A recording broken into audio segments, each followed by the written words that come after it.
Hey, Stephen. Hey, congratulations on the seventh day. Why, thank you very much. Thank you. I guess one of the most pressing questions that I actually had when I was watching this was, when did you find the time to do seventh day during your Avatar shoots? The Avatar shoots they can be, there's a number of ways you have to look at, because overall it's a vast shoot that is still going on, right?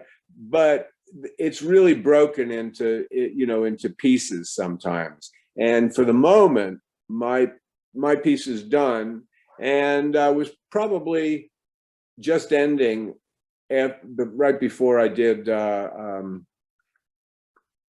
seventh day. Yeah, and we always make sure that I'm not going to be needed, on Avatar before we accept another gig. So this just fell at a very, very good time for me, I think. That's excellent news. So how were you brought on board? Because I haven't seen you play a priest since a television show like Salem for myself. Yeah. I did a priest one other time for Marcus Nispel in a film that he made, which I can't quite remember the title of, but I put on the collar before, but I've never been an archbishop before, and that was a trip. But and the question being, how did I come aboard on this? Yes.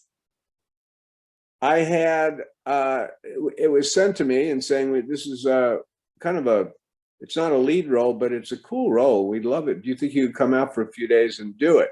And actually, the fact that it was not a role that carried the film was kind of appealing to me at that point. The idea of just going in and doing a very swift rendition of a character to work in, I wouldn't say broad strokes, but in swift strokes, with not a lot, just to say who this guy was. I liked that idea. I liked it a lot. So that was cool. Also, the offer was coming from the company Cinestate, who I had just done a film VFW with. Mm-hmm. And doing VFW was an altogether terrific experience on pretty much every level. And so, I was favorably inclined, towards the producers in the first place on this, because they treated me well before. Presumably, they'll treat me well again, and indeed they did. And then the other thing was, well, who else is doing the picture? And they said, well, Guy Pearce is going to play Father Peter, I think. And I thought, oh, that's very interesting, because I admire and respect his work immensely, have for many, many years. Terrific actor. And never worked with him, didn't know him. So, the opportunity to work with him was appealing to me. Wow. So that was plenty enough to bring me on board. Wow, that sounds terrific. So you got to work with Guy Pearce and Vadhir Derbez on this project. Those were the two main ones that you actually worked the entire time. How was that overall experience? Well, it was terrific. I thought they were both wonderful in their roles. They kind of got the roles. They brought a Guy brought kind of this insolence to it, and Vladdy brought this sort of reverent gravitas towards it. Both very strong. Both got a lot of presence. So it was nice being in the scene with them. They did not disappoint. There were other actors involved too who I didn't work with, who I should say were also like, oh wow, that's cool. For one, Keith David, I love Keith, and you want his voice in everything you possibly can have it, and also interestingly, Robin Bartlett, who I hadn't seen in many, many, many years, but we go way, way back to New York in the 70s. I saw Robin's in this too, so it was kind of old home week, even though I didn't work with them, but we're all in the same picture anyway. That is terrific. In the case for this being an exorcism film, have you done an exorcism film before, you personally?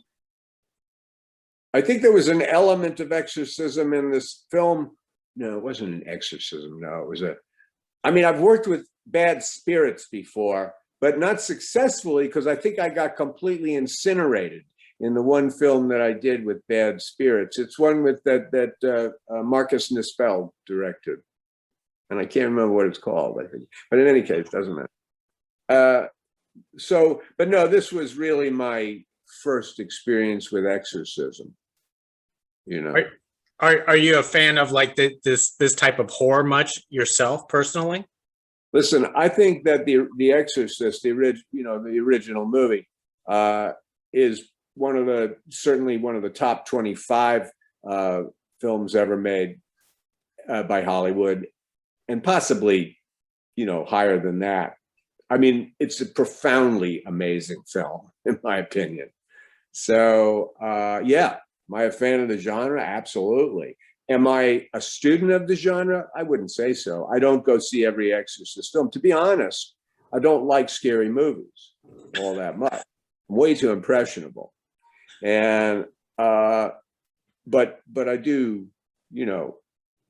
but I love The Exorcist, and it's only now that I can actually watch it on my own. For many years, I had to draft somebody to at least be there if I'm watching this movie. Now I kind of can pick it apart well enough, I'd say.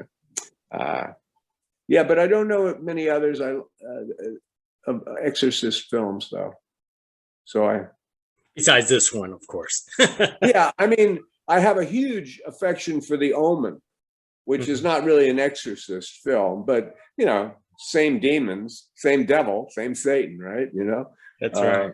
Yeah, and I really like that film quite a lot as well. So, with such a long career for yourself, how do you choose your roles nowadays? It has to do with